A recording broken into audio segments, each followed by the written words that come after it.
السلام علیکم ورحمۃ اللہ۔ بسم اللہ الرحمن الرحیم۔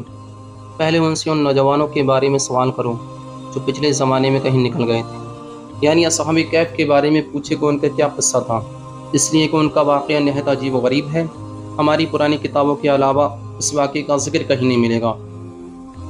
اگر وہ نبی ہیں تو اللہ تعالیٰ کی طرف سے خیر پا کر ان کے بارے میں بتا دیں گے، ورنہ نہیں بتا سکیں گے۔ پھر ان سے یہ پوچھنا کہ سکندر ذوالقرنین کون تھا، اس کا قصہ کیا ہے، اور ان سے روح کے بارے میں پوچھنا کہ وہ کیا چیز ہے۔ اگر انہوں نے پہلے دونوں سوالوں کا جواب دے دیا اور اس کا واقعہ بتا دیا اور تیسرے سوال یعنی روح کے بارے میں بتا دیا تو تم لوگ سمجھ لینا کہ وہ سچے نبی ہیں۔ اس صورت میں تم ان کی پیروی کرنا۔ یہ لوگ 3 سوالات لے کر واپس مکہ آئے اور قریش سے کہا، ہم ایسی چیز لے کر آئے ہیں کہ اس سے ہمارے اور محمد کے درمیان فیصلہ ہو جائے گا۔ اس کے بعد انہوں نے ان سب کو تفصیل سنائی۔ اب یہ مشرکین حضور نبی کریم صلی اللہ تعالیٰ علیہ وسلم کے پاس آئے۔ انہوں نے آپ سے کہا، اے محمد صلی اللہ تعالیٰ علیہ وسلم، اگر آپ اللہ کے سچے رسول ہیں تو ہمارے 3 سوالات کے جوابات بتا دیں۔ ہمارا پہلا سوال یہ ہے کہ اصحاب کہف کون تھے، دوسرا سوال یہ ہے کہ ذوالقرنین کون تھے، اور تیسرا سوال یہ ہے کہ روح کیا چیز ہے۔ آپ نے ان کے سوالات سن کر فرمایا، میں ان سوالات کے جوابات تمہیں کل دوں گا۔ نبی کریم صلی اللہ تعالیٰ علیہ وسلم نے اس جملے میں انشاءاللہ نہ فرمایا، یعنی یہ نہ فرمایا انشاءاللہ میں تمہیں کل جواب دوں گا۔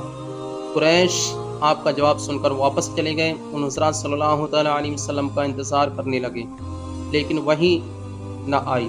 دوسرے دن وہ لوگ آ گئے، آپ انہیں کوئی جواب نہ دے سکے۔ وہ لوگ لگے باتیں کرنے، انہوں نے یہ تک کہہ دیا، محمد کے رب نے ان کو چھوڑ دیا۔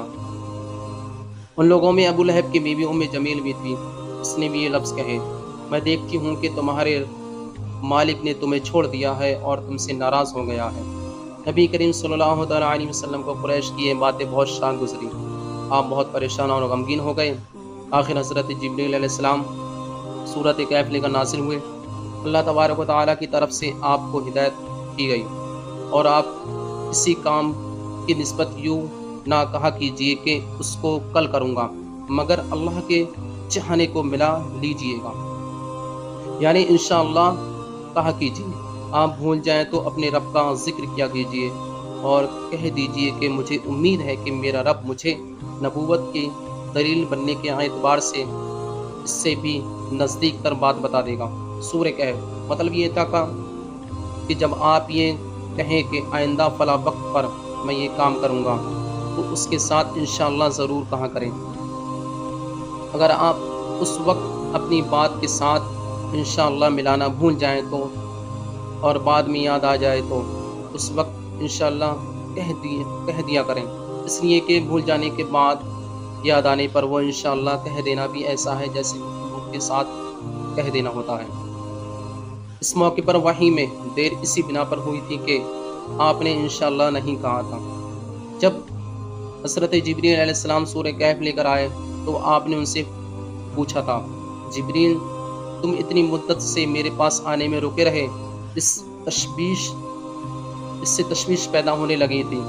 جواب میں حضرت جبریل علیہ السلام نے عرض کیا، یا رسول اللہ صلی اللہ تعالیٰ علیہ وسلم، ہم آپ کے رب کے حکم کے بغیر نہ ایک زمانے سے دوسرے زمانے میں داخل ہو سکتے ہیں، نہ ایک جگہ سے دوسری جگہ جا سکتے ہیں۔ ہم تو صرف اس کے حکم پر عمل کرتے ہیں، اور یہ جو کفار کہہ رہے ہیں کہ آپ کے رب نے آپ کو چھوڑ دیا، تو آپ کے رب نے آپ کو ہرگز نہیں چھوڑا، بلکہ یہ سب اس کی حکمتوں کے مطابق ہوا ہے۔ پھر حضرت جبریل علیہ السلام نے آپ کو اصحاب کہف کے بارے میں بتایا، ذوالقرنین کے بارے میں بتایا، اور پھر روح کے بارے کی وضاحت کی۔ اصحاب کہف کی تفصیل ابن کثیر کے مطابق یوں ہے، وہ چند نوجوان تھے، دین حق کی خاطر مائل ہو گئے تھے اور راہ ہدایت پا گئے تھے۔ یہ نوجوان پرہیزگار تھے، اپنے رب کو معبود مانتے تھے، یعنی توحید کے قائل تھے، ایمان میں روز بروز بڑھ رہے تھے، اور یہ لوگ عیسیٰ علیہ السلام کے دین پر تھے۔ لیکن بعض روایات سے یہ بھی معلوم ہوتا ہے کہ یہ واقعہ حضرت عیسیٰ علیہ السلام سے پہلے کا ہے، اس لیے کہ یہ سوال یہودیوں نے پوچھے تھے، اور اس کا مطلب یہ ہے کہ یہودیوں کی کتاب میں یہ واقعہ موجود تھا۔ اس سے یہی ثابت ہوتا ہے کہ یہ واقعہ حضرت عیسیٰ علیہ السلام سے پہلے کا ہے۔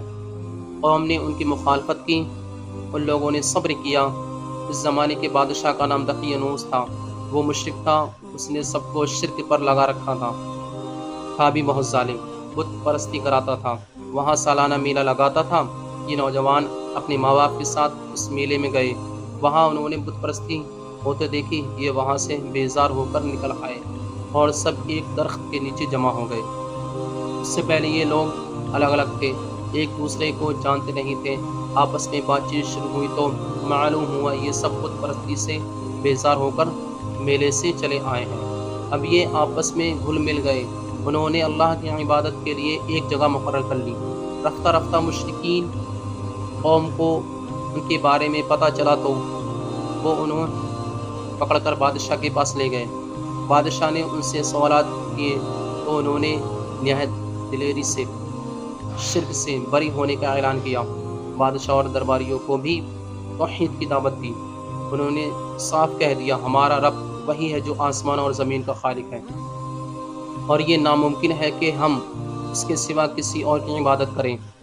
ان کی اس صاف گوئی پر بادشاہ بگڑا، اس نے انہیں ڈرایا دھمکایا اور کہا کہ اگر یہ باز نہ آئے تو میں انہیں سخت سزا دوں گا۔ بادشاہ کا حکم سن کر ان پر کوئی کمزوری پیدا نہ ہوئی، ان کے دل اور مضبوط ہو گئے، لیکن ساتھ ہی انہوں نے محسوس کر لیا کہ یہاں رہ کر وہ اپنی دینداری پر قائم نہیں رہ سکیں گے، اس لیے انہوں نے سب کو چھوڑ کر وہاں سے نکلنے کا ارادہ کر لیا۔ جب یہ لوگ اپنے دین کو بچانے کے لیے قربانی دینے پر تیار ہو گئے تو ان پر اللہ تعالیٰ کی رحمت نازل ہوئی، ان سے فرما دیا گیا جاؤ تم کسی غار میں پناہ حاصل کرو، تم پر تمہارے رب کی رحمت ہو گئی اور وہ تمہارے کام میں آسانی اور راحت فرمائے گا۔ بس یہ لوگ موقع پا کر وہاں سے بھاگ نکلے اور ایک پہاڑ کے غار میں چھپ گئے۔ قوم نے انہیں ہر طرف تلاش کیا لیکن وہ نہ ملے۔ اللہ تعالیٰ نے انہیں ان کے دیکھنے سے عاجز کر دیا۔ بالکل اسی قسم کا واقعہ حضور نبی کریم صلی اللہ علیہ وسلم کے ساتھ پیش آیا تھا، جب آپ نے حضرت ابو بکر صدیق رضی اللہ تعالیٰ عنہ کے ساتھ غار طور میں پناہ لی تھی، لیکن مشرکین غار کے منہ تک آنے کے باوجود آپ کو نہیں دیکھ سکتے تھے۔ اس واقعے میں بھی چند روایات میں تفصیل اسی طرح ہے کہ بادشاہ کے آدمیوں نے ان کا تعاقب کیا تھا اور غار تک پہنچ گئے تھے، لیکن غار میں وہ ان لوگوں کو نظر نہیں آئے تھے۔ قرآن کریم کا اعلان ہے کہ اس غار میں صبح شام دھوپ آتی ہے۔ یہ غار کسی شہر کے پہاڑ میں ہے، یقینی طور پر کسی کو معلوم نہیں۔ پھر اللہ تعالیٰ نے ان پر نیند طاری کر دی، اللہ تعالیٰ انہیں کروٹی بدلواتا رہا، ان کا کتا بھی غار میں ان کے ساتھ تھا۔ اللہ تعالیٰ نے جس طرح اپنی قدرت کاملہ سے انہیں سلا دیا تھا اسی طرح انہیں جگا دیا۔ وہ 309 سال تک سوتے رہے تھے، اب 309 سال کے بعد جاگے تو بالکل ایسے تھے جیسے ابھی کل ہی سوئے تھے۔ السلام علیکم ورحمۃ اللہ۔